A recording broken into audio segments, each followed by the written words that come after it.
First, I ask you pardon for the inconvenience caused for the last day, and I am grateful to the Professor Marcus, his willingness to give the lecture today. The conference is included in the seminar, in the subject of the seminar of the Master Technology and Communications System. The conference is also sponsored by the Spanish section of the MTT Antennas and Propagation Spanish chapter, and also thanks to the Telecommunication School and the University of the La Coruña by the facilities provided with the Professor Marcus Ruth.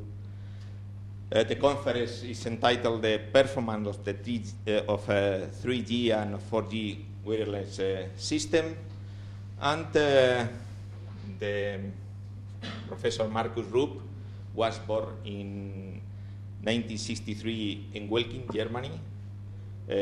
He received his diploma engineering degree in 1988 in the University of Saarbrücken, Germany, and his doctor engineer degree in 1993 in the Technical University of Darmstadt, Germany, where he worked in the designing of new algorithms for acoustical and electrical echo compensation.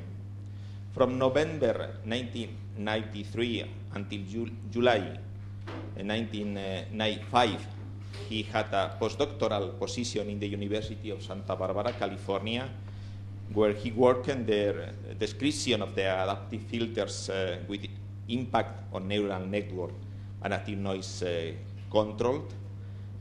From October 1995 and August 21, he was member of the technical staff in the Wireless Technology Research Department of Bell Labs Laboratory in New Jersey.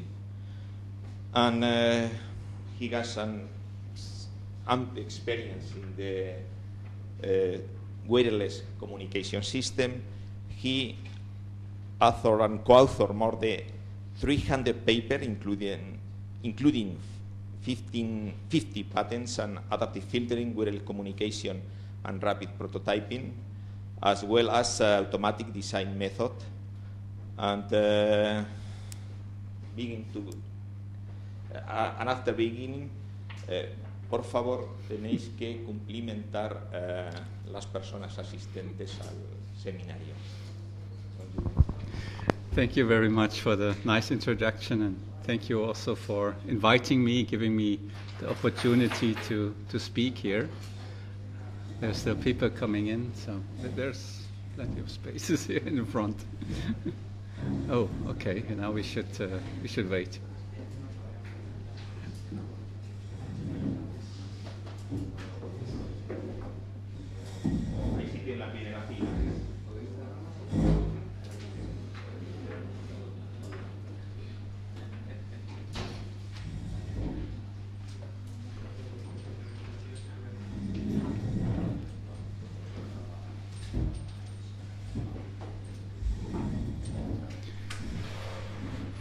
Okay, let's get started. So you can see on the first slide this is work that I do not do all by myself. In fact, there's many more people involved.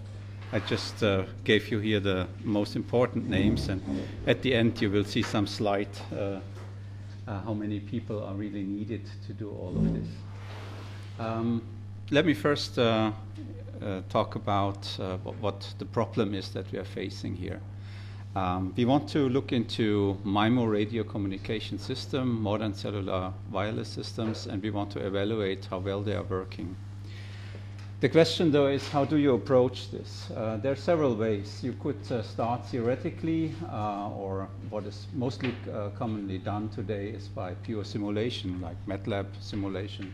People abstract, they use models, and then there's always some numbers that come out. With the numbers you form figures, and that is what you present in your papers, and you're very happy, and everybody seems to be happy about it. Of course, you may have some doubts whether this is the right numbers, and in order to look really into it, you would have to do experiments, you would have to do measurements. You can come from the very extreme end and say, okay, it only makes sense to look at the final product. This is your cell phone together working with the base station. This is what I get at the end. But that doesn't tell you extremely much about what the quality of the transmission system is. This tells you very much what the quality of the manufactured item is. Yeah? It may be done in a very well way. It may be done in a very poor way. You don't know. It's not a matter of the standard how well they implement these things.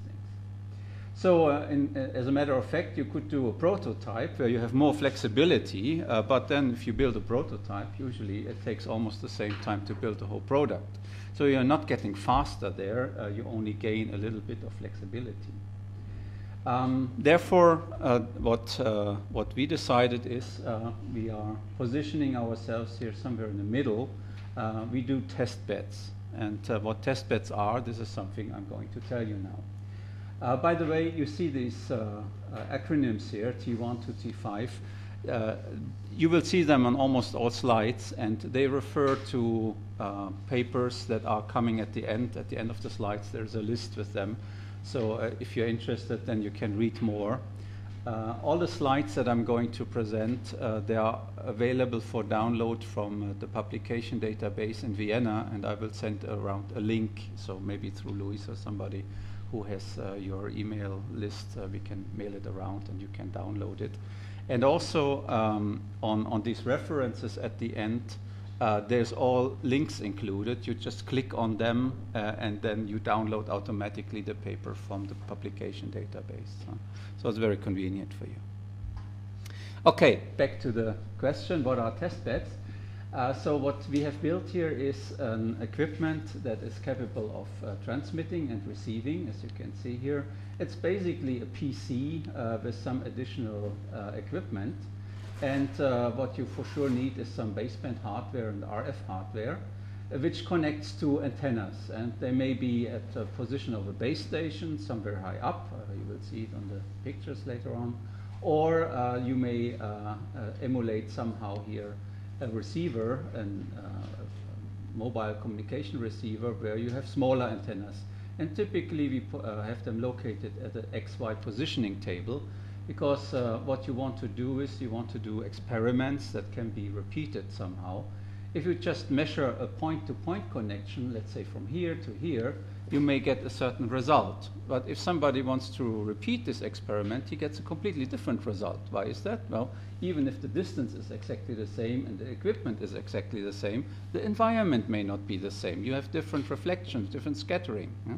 So you never get the same result. But so how can you do experiments that somebody can repeat? Well, you can do that by measuring not just a single connection, but a whole ensemble of connections. And that's what we do here by this XY positioning table. We move the antennas by step engines by, let's say, lambda or quarter lambda, step by step in XY positions. And then we measure, let's say, 10,000 of them, and then we average over that. If somebody would repeat this, he would get pretty much the same result. You know? Of course, if you have a completely different environment, then you get a different result, of course. You know? But at least it's something you can repeat, and we can repeat. We can do it in a week from now, and we get the same result, while if we just pick a certain point to point, we never get the same result. This is one of the major problems with drive tests, for example. Companies like to do drive tests. They drive around in a city with their equipment and measure how often it works.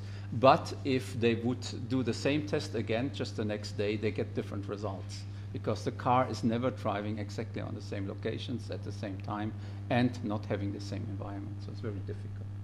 So what we have now is a system that transmits over 4 transmit antennas and has 4 receive antennas. Recently we upgraded this, so we can even support 12 transmit antennas now.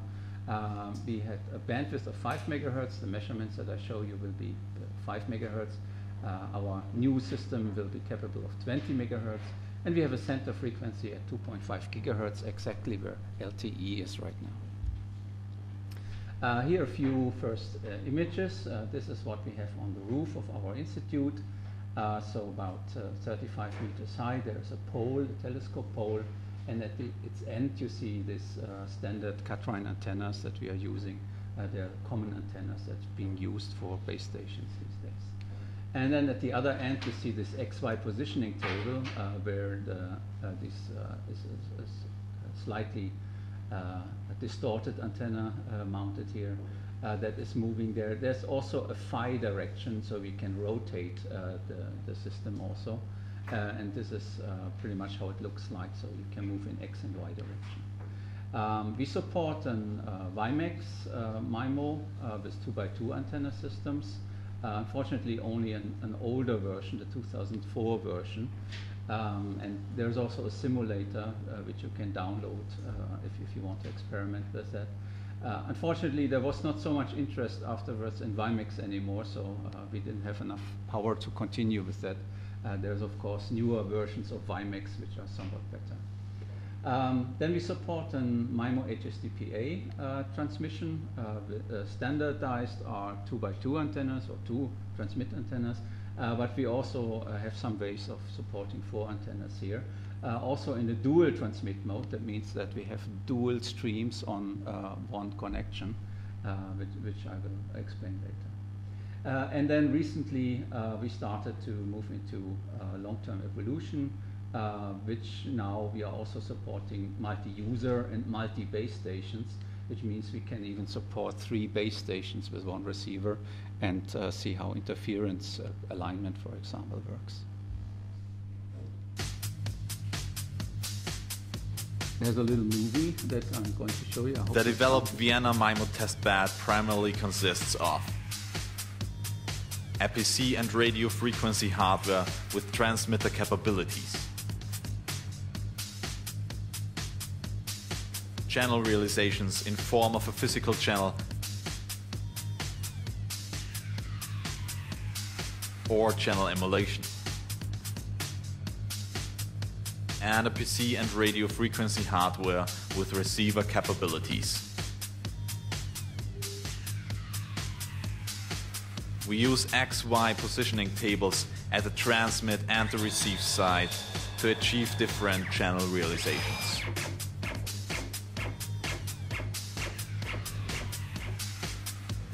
An easy-to-use interface was developed to operate the overall testbed from 1 or more user PCs. Using this setup, a transmission can be performed from any PC in the local area network without the requirement for specific hardware knowledge.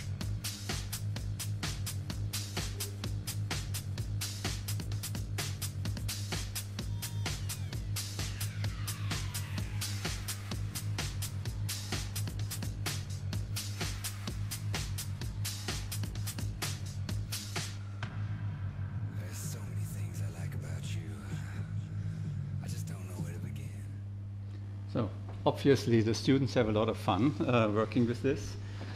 What you have seen now is about 5-6 years old. This was the first running equipment that we had.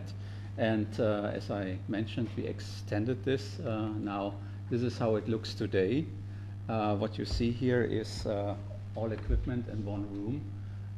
On the one hand, you see here 1, 2, 3 transmitters and 1 receiver. They are a lot smaller than what you have seen in the movie. And one of the reasons we make them smaller, we use this particular form factor here, is because this fits exactly into a car with some batteries, and you can run it for a couple of hours while driving through a city. And by this we can also do speed measurements for higher speeds. Here in the back you see the Catrine antennas that you have seen on the pole. Now they're mounted on a linear guide. The guide is about 4 meters long, and by this you can move the antennas towards each other or away from each other. You can even move them jointly, which is an interesting experiment. And also in the back you see here some fixed link connections. That is what we need for the feedback. I'm going to explain that later.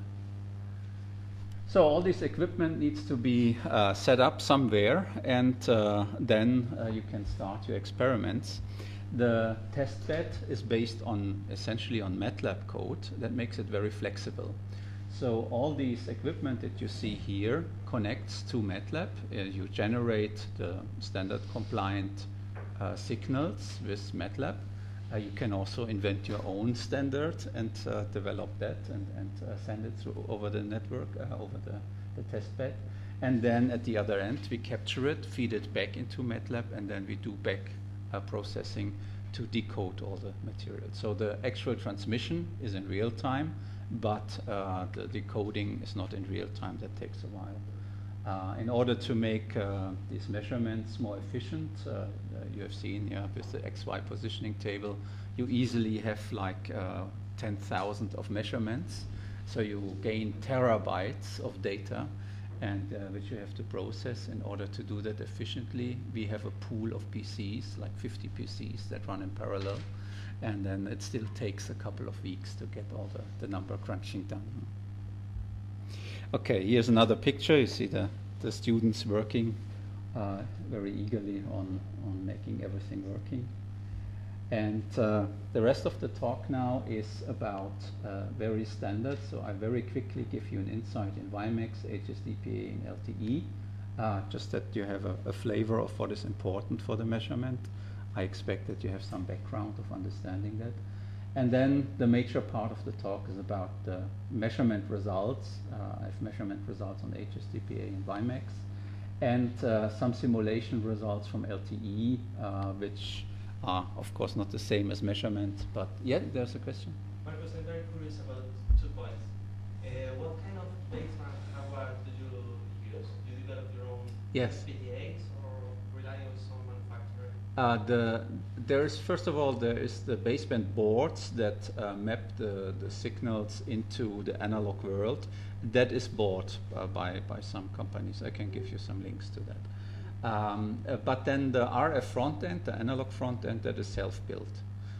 We build it in such a high linear form that you can go up to 100 watt, and you still have a linear transmission. So that is very difficult to achieve otherwise.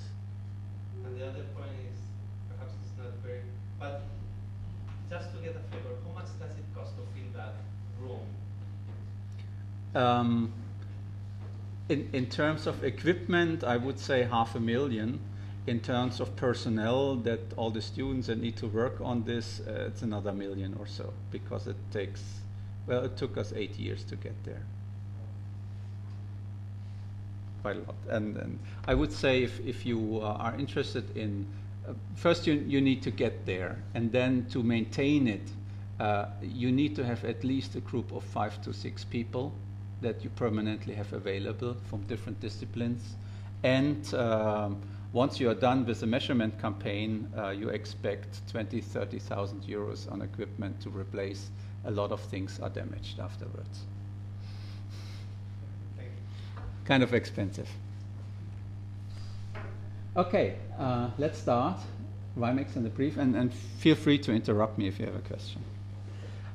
So what is the idea with WiMAX? Basically, you see here the transmission chain. What you have is an encoder, a Reed-Solomon encoder. It turned out it was not a very smart encoder. Unfortunately, by now they have replaced that by a turbo code, which is a lot better. At the time that was not available, we looked then alternatively at LDPC codes, which were even better than the turbo code that came up later. But yeah, all of these things are implemented by now. In a way, it's very smart because it allows you an adaptive symbol mapping. That this is shown here. So you can select 1 out of 7 possible symbol mappings. And if you have a very high quality of a channel, you can transmit more bits per second than if you would have a low quality. And there is some convolutional encoder with some puncturing scheme, which allows you to scale the bit rate. So this is basically what you can select from. You have 1 out of these 7 possibilities here with different modulation and coding. And if you count correctly, you see that with 3 bits of feedback, you can select 1 out of these, yeah, even you have 1 bit left. This is very good for us because essentially what you have seen is a transmission scheme that does not allow for feedback. We don't have a feedback channel, which is not very problematic. If you just have 3-bit feedback, that means you have, in this case, seven possibilities. You just transmit all 7 of them, and later at the receiver you select which one you are interested in. As long as the channel is not changing very rapidly, this you can do. And in fact, for the stationary channel, we looked at how long is it more or less stationary, it's not changing, and this worked out very well. So as long as we have not too many possibilities, this is a good method. In WiMAX, it's the same as in LTE. You have an OFDM structure, and typically in the beginning you have a preamble with some training, pilot symbols. You need something for synchronization, pilots for channel estimation, control information. Then, of course, your actual data that is being transmitted. There's a lot of additional pilots and even a zero subcarrier. And you need a lot of guard bands for protecting against your neighbors because you do not want to interfere with them. So at the end, you see here, out of the 256, only 192 is being used, and the beginning is also not being used. Out of that, you can already expect that the efficiency of such a system is not extremely high, cannot be. This is one of the first experiments that we did. You see again the antennas on the roof, and you see a view through the window of the neighboring building. And inside that room, we have our XY positioning table here with 2 antennas. And we do experiments. So in this case, we have a line of sight connection directly from outdoor to indoor, but we also looked at non-line of sight, also from outdoor to outdoor, so various things.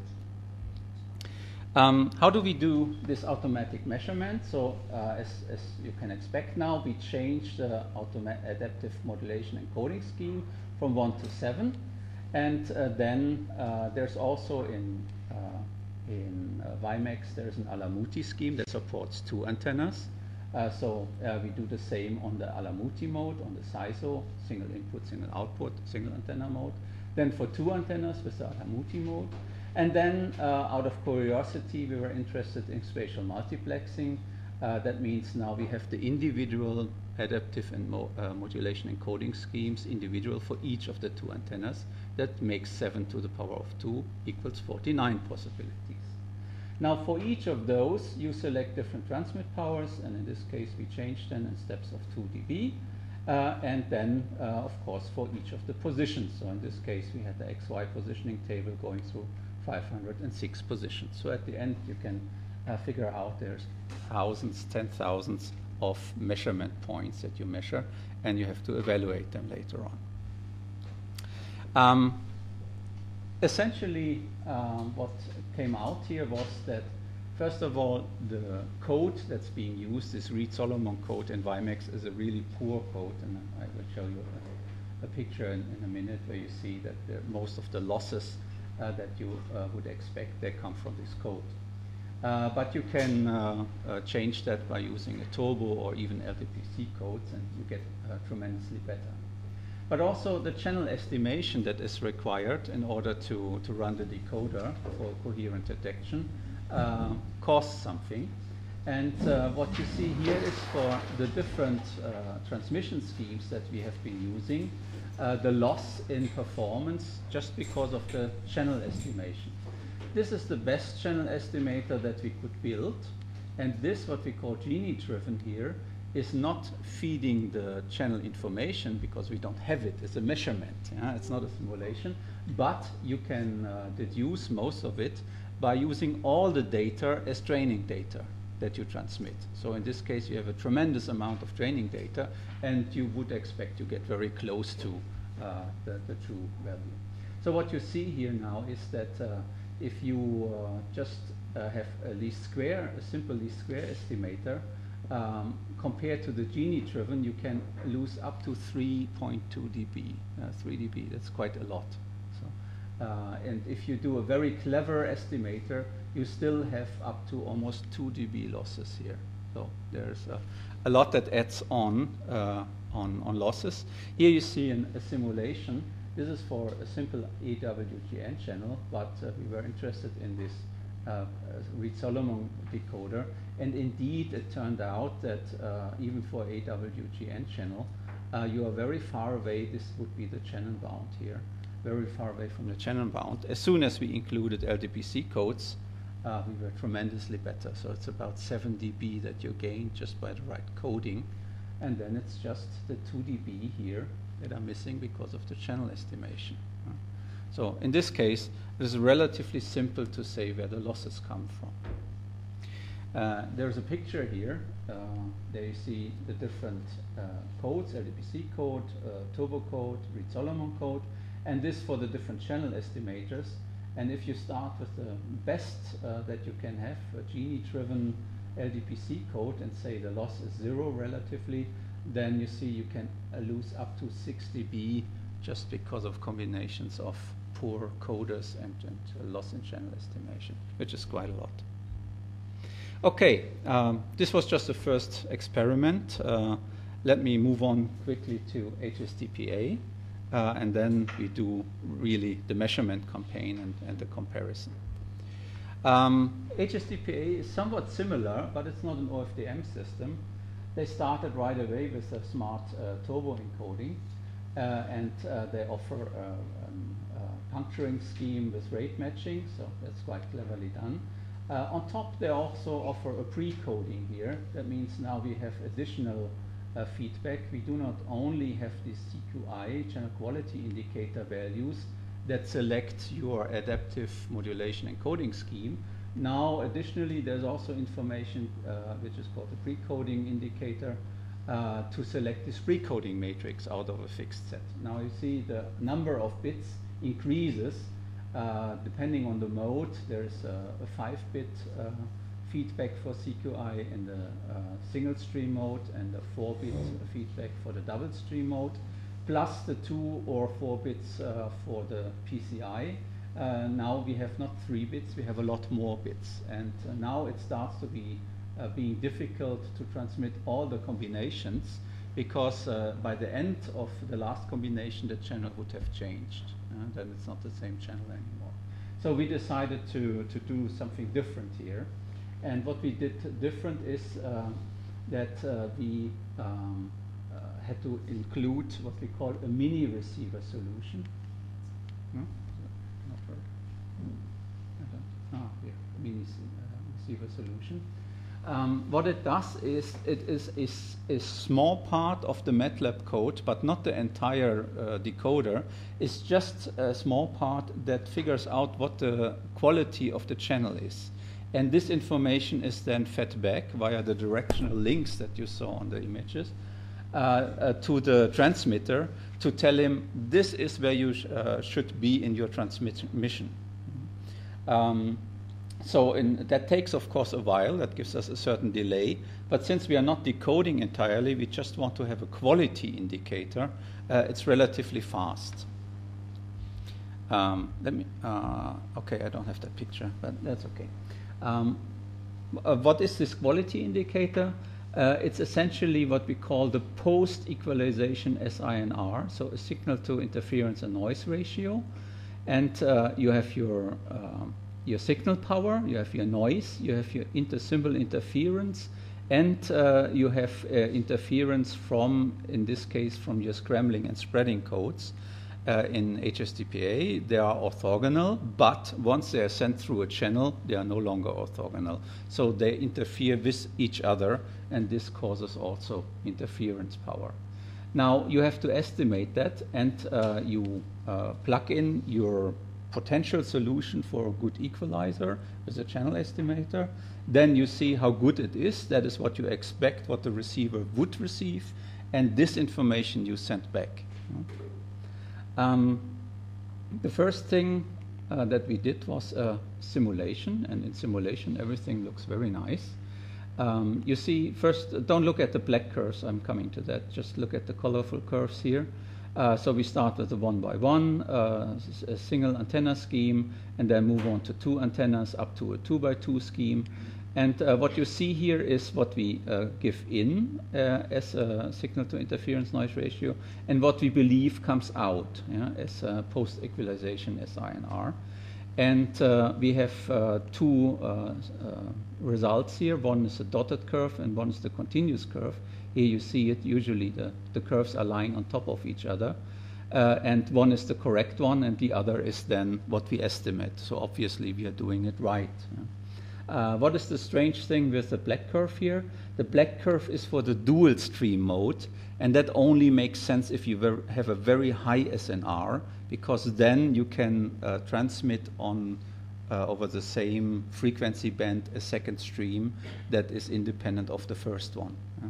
And therefore it only makes sense if you look here at the end and there for high SNR, yes, the curves are fitting. For this area here, you would not transmit a dual stream mode, so it doesn't matter actually where the curves are. Okay, the same picture is this picture here, and correspondingly on the top you have the corresponding throughput that you would expect, because this was just the SINR, and this is the corresponding throughput for the 5 different modes. And first of all, this looks quite sound. So for a single stream mode, you can have a maximum here at about 12 megabit per second.